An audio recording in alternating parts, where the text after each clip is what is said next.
Hi, my name is Joe Canine and I am the Video Whisperer. I'm going to tell you how to do lighting for video that doesn't suck. Now, how are we doing so far? Yeah, it sucks. Is this a bit better? I think so. Now, before we get into what makes up this lighting, a subject that's been covered on probably hundreds, if not thousands, of videos you can find on the internet. It's usually called three-point lighting. Before we get into that, I want to cover something even more fundamental. Something that I haven't yet seen covered on any lighting video on the internet. Now, forgive me if someone out there has done it, but I'm going to cover something more fundamental than lighting itself. But before I get to that, why don't we get somebody a little better looking sitting in this chair? Makes the lighting look better too, doesn't it? Oh, thanks, Jay. This is Gemma. We did a corporate video shoot earlier today, and I dragged her along and said, hey, want to help me do a lighting video? And why not? She has no idea what we're in for, and neither do I, really. No, I do. What I want to talk about is the reason for lighting, the reason for camera work, the reason for editing, the reason for any other department or aspect of videography and cinematography. Costumes, makeup, you name it, all of it is all done for one reason, and that is to forward a message. When they all integrate, all of these things, you involve the audience in whatever it is that you are producing, be it a story or a corporate video or anything else. They're not distracted by the technical, and that's what you want. That is why you are a cameraman, that is why you are a videographer, that is why you are a director. You want to impart a message, and better still, one with emotional impact. So you're not asking the audience to comment on your work as a technical person? Well, good point. Because too often you'll see this weird kind of stuff, well, have you seen videos where the camera goes forward and backwards, or in and out of focus, or Dutch tilt? I've seen this in wedding videos. Well, that makes you feel sick. Yeah. Now, why do they do that? I think things like that are done because the videographers themselves probably aren't formally trained, and they saw that somebody else did it. And the somebody else that did it actually did it because he saw somebody else do it. And essentially what you have is a fad. But more importantly, what you have is something being done that calls attention to the cameraman, or in the case of bizarre editing effects and electronic effects, to the editor. Unless it is done in such a way that it actually further involves the audience in the scene, or progresses the story, right, then it's good. If not, it's not good. Now, three-point lighting can be done in a context where it's going to make a little bit more sense. Let's start demonstrating it. All right. The main light is called the key light, and that's the only light that's on right now. Now, the key light gives you lighting direction. Now, look at the camera. You notice there's shadows cast on her face. That's another important aspect of lighting. It actually helps make things look three-dimensional in a two-dimensional medium such as film and video.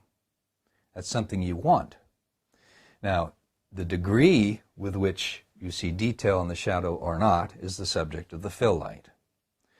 In this case, what we have is probably black shadows with very little or no detail at all, and it's quite dramatic looking. Now, we can change the position of the key to make it even more dramatic. But where I had it, more or less, is in a position called Rembrandt lighting, where you have the nose shadow cast down to here that meets the cheek shadow more or less, and then we adjust the density of that shadow with fill.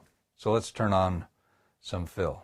Now, I have to be honest with you. Right now, I'm in such a small room that I don't need a separate fill light, because this white wall over here is going to pick up the ambient light from the next light, which is the backlight, which is going to be adequate to fill. So what I'll do is turn on the backlight first.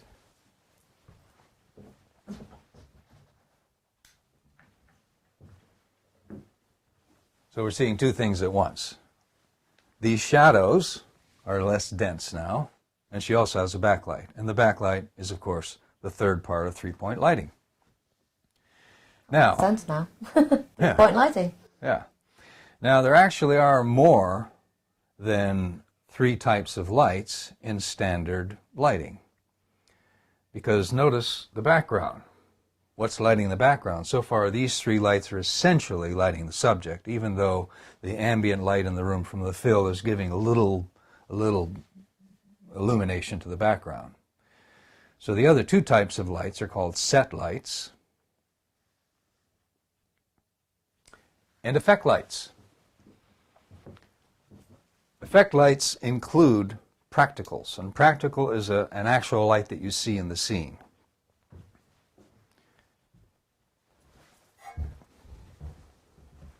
Effect lights are something that you might turn on, such as this, to maybe bring in a little detail somewhere.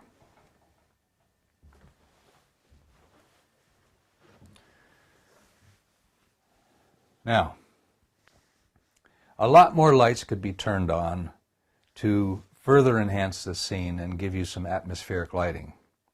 We're not going to do that in this video, but just for example, this fireplace has some detail along here. You probably can't see it too well. All I'd have to do is take another light and put it off to the side here to sort of rake it from one direction or the other, just very subtly. And all of a sudden you would see a little detail there that you didn't see before, and so on. There's places all over the room where you can put little pinpoints of light to bring out detail and stuff like that. And you can even, take black foil or various other ways to obstruct or block light to prevent some of the ambient light from hitting certain areas, like under that table, which to me looks a bit too bright. I'm not going to do that right now. We're going to now move on to the next subject of, what was the next subject? Contrast ratio, is that it? Possibly. I think it was contrast ratio.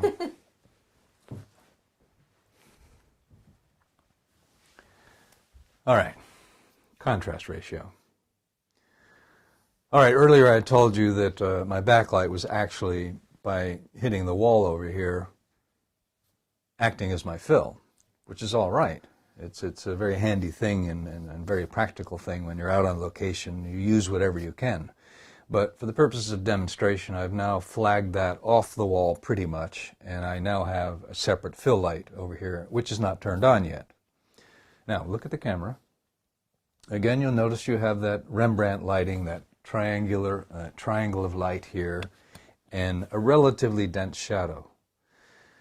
Now, the ratio you're looking at from bright to the shadow, in this case, is probably 6:1, 8:1, something like that. I think it's probably about 6:1.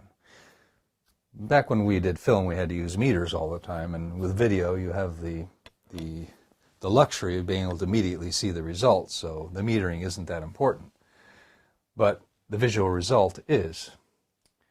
So this is on the dramatic side, or this could be used for a nighttime scene. You would expect things to be more contrasty at night. But now let's see what fill actually does.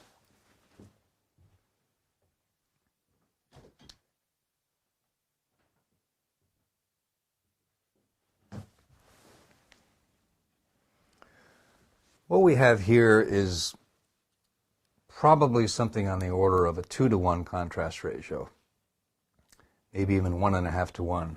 The amount of fill is almost equal to the key. And it's headed toward flat. Flat lighting would be if the fill was equal to the key. In other words, there's no shadows. The shadows are canceled out. So the question is, how do you want it to look? Let's say you're doing an interview, or let's say you're doing a sit-down corporate interview, something like that. You want it to look good. My feeling is that it should be distinctly modeled without looking dramatic, okay? In this case, I would actually take away some of that fill. So let's do that.